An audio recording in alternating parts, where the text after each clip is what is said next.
అక్షయ్, అవని ఇద్దరు కూడా ఆరాధ్యని వెతుకుతూ ఉంటే ఒక దగ్గర కూర్చొని ఉంటుంది. ఇక అదిగోండి ఆరాధ్య అని అవని చూపించేసరికి కార్ ఆఫ్ చేసి ఇక అక్కడికైతే వెళ్తూ ఉంటారు. ఇక ఆరాధ్య అయితే అలాగ మౌనంగా కూర్చొని ఉంటుంది. ఏంటమ్మా ఆరాధ్య ఇలా మమ్మల్ని మాకు చెప్పకుండా వచ్చేసావని అక్షయ్ అయితే హత్తుకుంటూ తన బుగ్గలో ఫ్రెండ్ పట్టుకొని అడుగుతూ ఉంటాడు.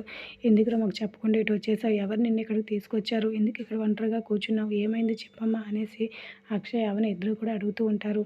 ఎందుకు ఇలా చేసావంటే మీ ఇద్దరి నుండి దూరంగా నేను వచ్చేసాను. మీరు ఇద్దరు గొడవ పడుతున్నారు కదా! అందుకే మీతో ఉండాలని నాకు అనిపించడం లేదు.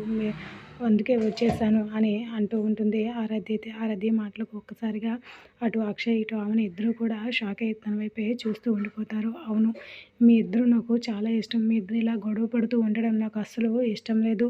మీ ఇద్దరు దూరంగా ఉంటున్నారు. అందుకే మీకు దూరంగా మీకు ఎవరికీ చెప్పకుండా నేను ఒక్కదాన్నే ఇక్కడికి వచ్చేసాను. నన్ను ఎవరు తీసుకురావడం లేదు అనేసరికి ఇద్దరు కూడా మౌనంగా ఉండిపోతున్నారు. రామ్మ ఆరాధ్య, మన ఇద్దరం వెళ్దాము రా ఇంటికి అనేసి అవని అయితే ఆరాధ్య చేయి పట్టుకుని తీసుకుని వెళ్తూ ఉంటే, లేదు అనేసి తన చెయ్యి విదిలించి ఇక నేను రాను అనేసి అంటూ ఉంటుంది. ఇక ఆరాధ్య అనేసరికి ఒక్కసారిగా అవని అయితే షాక్ అయ్యి తన వైపే చూస్తూ ఉండిపోతుంది. సరే అయితే నాతో రా అమ్మ, నేను నిన్ను తీసుకుని వెళ్తాను అంటే నీతో కూడా నేను రాను. మీ ఇద్దరు గొడవలు పడుతూ విడివిడిగా ఉంటున్నారు. అందుకే మీకు దూరంగా నేను వెళ్ళిపోవాలని నిర్ణయించుకున్నాను.